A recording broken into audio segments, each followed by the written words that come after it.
Hey y'all, what is up? Back again at my little lake, and it was raining when I got here, but it seems to be clearing out pretty nice. I thought, man, I really want to get some fishing in before this hurricane moves up the coast and wrecks everything again, just like Florence last year. God only knows what this thing's going to do if it comes up here again. So I'm a little nervous, but it is like almost a week away before this thing will head up this way. I'm hoping something will change. It'll either veer off into the ocean or just break apart or something. It's probably doubtful, but we can hope. Even though it was raining really heavily today, I said, you know what, I got to get out. I got to do a video for all the viewers that aren't really watching my videos. What can I say? I'm driven for my non-audience. I'm not really sure what happened to my channel. I basically think it's basically dead at this point. And for anybody that's still watching, wondering why I keep doing these videos, I do these videos for myself and also for my son back in Maryland, who doesn't get to see me very often, and anybody else that cares to watch. So it's not a huge deal to me if people don't want to watch, and obviously they don't seem to be watching. My son is he's 20 years old, and he's mildly autistic, very high functioning. You wouldn't probably know he's autistic, but he enjoys fishing, and this is kind of a cool way for us to communicate, I guess you could say. Wow, look at all those bait fish right there. There's just a ton of little bass and everything. This water is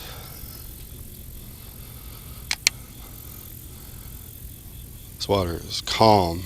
And down here in North Carolina, they call this slick cam. Slick cam. That's a down east North Carolina word right there. When the water is like really calm and not really doing a lot.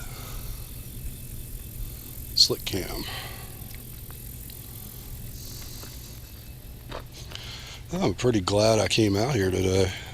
I wasn't expecting it to stop raining.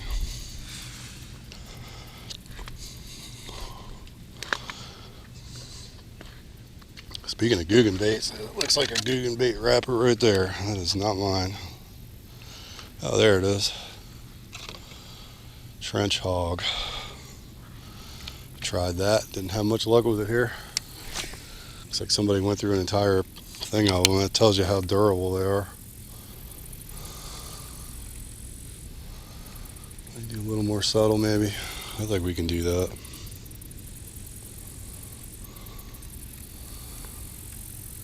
And this chatterbait with this trailer is absolutely ginormous. It's basically custom made to catch something big. And if I'm not getting bit, that means that there's probably nothing big enough to eat it, or feels brave enough to eat it. So I may have to switch to another bait, I think. Alright, we're going to get a little subtle. We're going to switch to a shaky head. See if maybe that'll get somebody to bite. Got a full size green pumpkin trick worm on there, which should show up real nice in this water.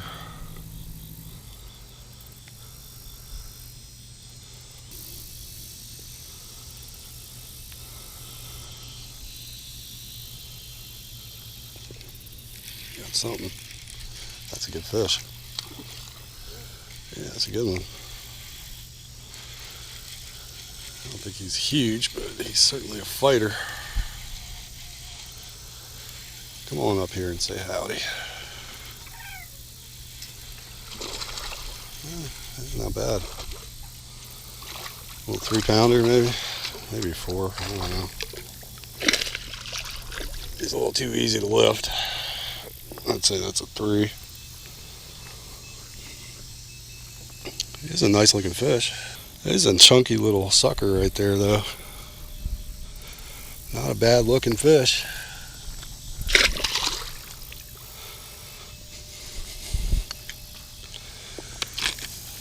I have no idea what the weight on that was. The scale was just being goofy. I was looking through my videos the other day and I noticed that I had, for every like I had on this one video, I had an equal dislike. In other words, literally half the viewers disliked it and the other half liked it. I was like, man, it was the video that said, watch this before you buy a new bait caster. And basically the gist of the video was trying to get people to turn down their brake settings. I did that video after I watched a channel. It's called The Real Test. I think this guy sucks. I mean, he's just a terrible product tester. He does all these videos. He seems to be a big fan of Shimano, which there's nothing wrong with, but it seems like the way he does his tests, the only ones that ever do well are Shimano's because he's used to their braking system. But on all the other reels that he tests, he's got the drag, he's got the spool tension set too tight, he's got the brakes all the way on, and you know, he casts out, and that's how far he can cast with those settings. And that's basically the same thing I said in the video. Don't judge a reel by your ability. Judge it by what it can do when your ability is good enough to use it at its potential. And I guess people didn't like that. On the one hand, I understand it. When you're first starting out, you don't want to hear stuff like that. You know, you're backlashing, you're getting frustrated. You think, oh my God, I can't do this. But believe me, if you spend enough time turning your brakes down and your tension, your spool tension down, you will be able to cast with very low brakes, and you will see an improvement in your distance. And I guess all those people that dislike that video either can't do that or are unwilling to do that, or I don't know. But I thought it was bizarre, you know, that so many people just didn't agree with that. I mean, it's like a fact.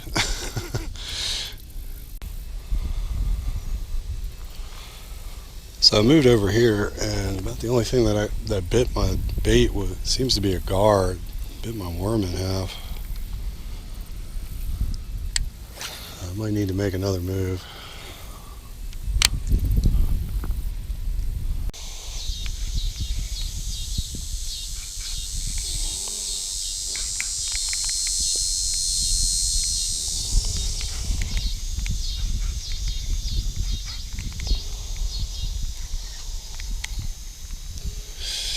So I thought I'd try this jerkbait out. I haven't thrown a jerkbait in a while.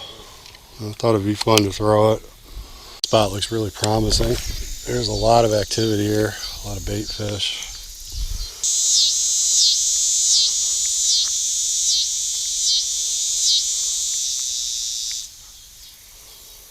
Ooh, got one. Oh, that's a good fish. Can't see him yet. Another nice one. Oh, jeez. Oh, that's a little bit better. That might be more of a 4-pounder. He's a lot heavier. He got all the hooks there. Oh man, he broke off.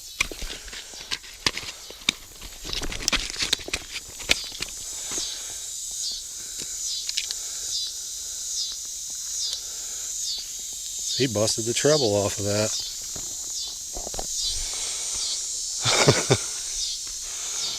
Look at that. He busted the split ring.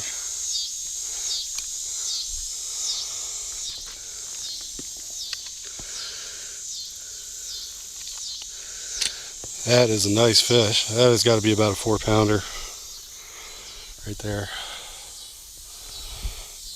I'm gonna clean him off. It's a little sketchy there for a minute. He was flapping around and had that treble sticking out of his mouth.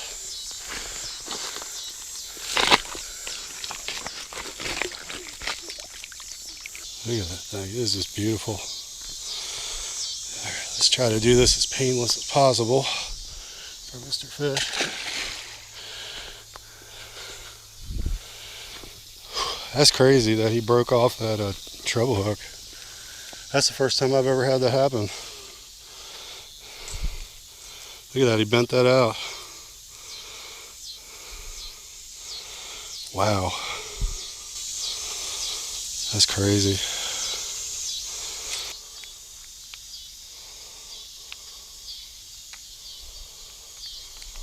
Honestly, it probably makes it a little easier to get them unhooked.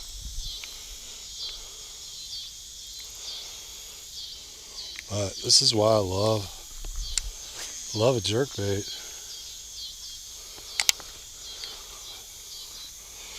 People talk about jigs being versatile. Jerkbaits will work in any time of the year.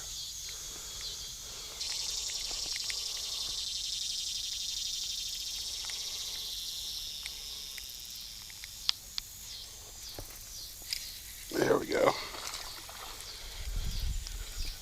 Not a big one, but we got him. Yeah, we got him. Two of them, one chasing each other. A whole school of them. Oh man, he's a fighter. He's not big, but you're a fighter, aren't you?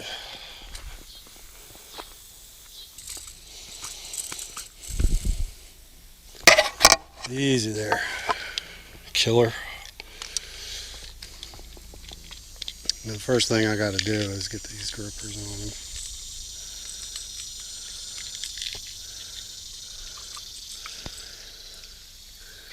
You want to get control of that fish before you start messing with those treble hooks.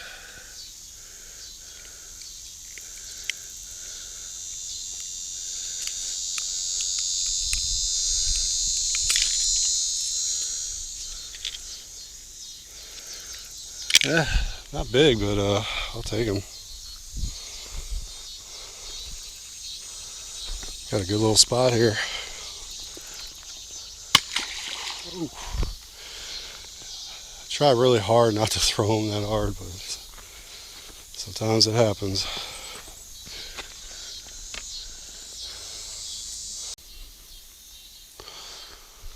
Man, I am just dying. It is so hot.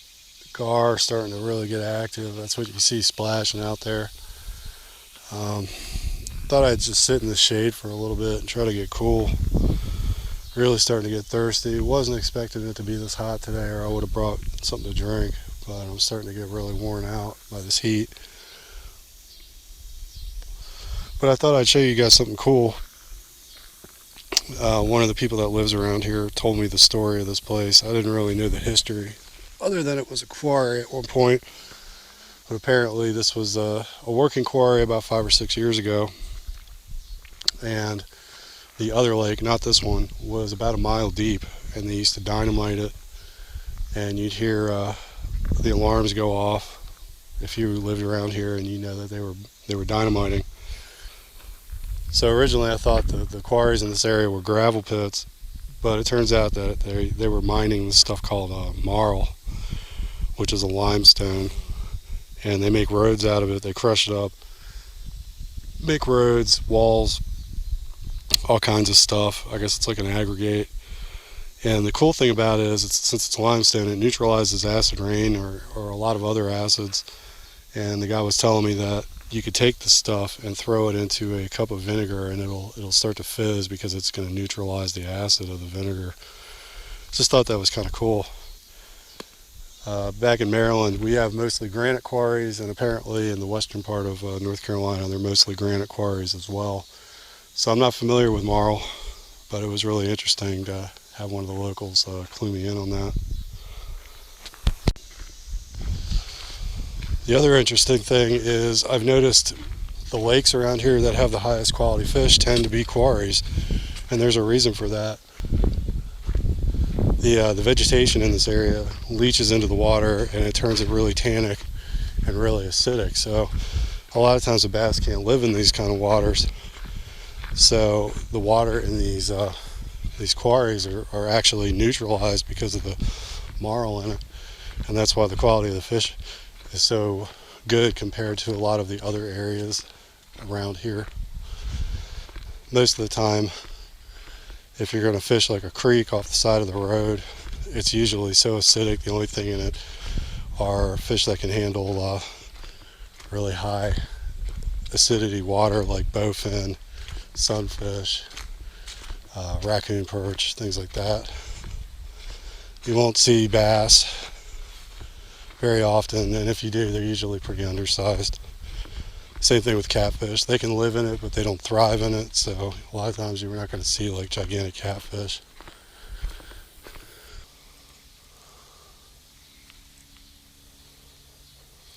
Got one. Oh, he got off. Son of a gun, man. Well, he wasn't too big.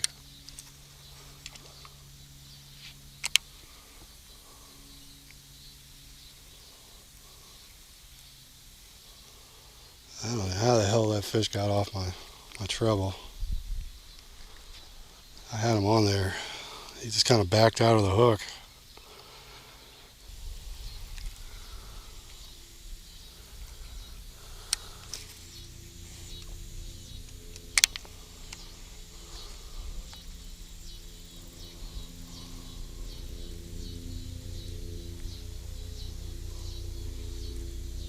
Got him.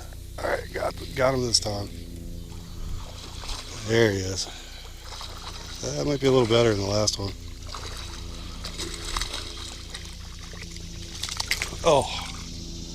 Oh, he got off. You sucker. Oh, man. That was a good one.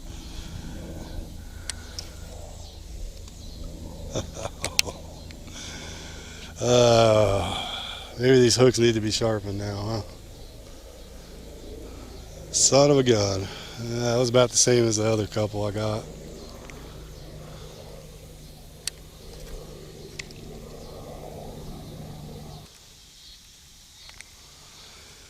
I probably should have tried to keep that fish pinned instead of trying to flip him up on the bank, but it is what it is.